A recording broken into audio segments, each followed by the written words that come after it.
government has decided that the current measures must remain in place for at least the next 3 weeks. We've just come too far, we've lost too many loved ones, we've already sacrificed far too much to ease up now, especially when we're beginning to see the evidence that our efforts are starting to pay off. And your efforts are paying off. There is light at the end of the tunnel. But we're now at both a delicate and a dangerous stage in this pandemic. If we rush to relax the measures that we have in place, we would risk wasting all the sacrifices and all the progress that has been made. And that would risk a quick return to another lockdown with all the threat to life that a second peak of the virus would bring and all the economic damage that a second lockdown would carry. So we need to be patient a while longer.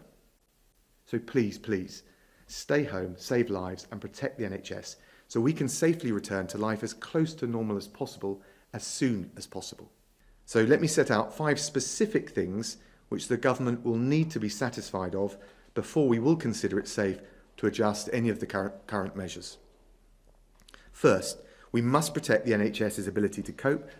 We must be confident that we're able to provide sufficient critical care and specialist treatment right across the UK. The NHS staff have been incredible. We must continue to support them as much as we can. Second, we need to see a sustained and consistent fall in the daily death rates from coronavirus, so we're confident that we've moved beyond the peak. Third, we need to have reliable data from SAGE showing that the rate of infection is decreasing to manageable levels across the board. Fourth, we need to be confident that the range of operational challenges, including testing capacity and PPE, are in hand with supply able to meet future demand. Fifth, and this is really crucial, we must be confident that any adjustments to the current measures will not risk a second peak of infections that overwhelm the NHS.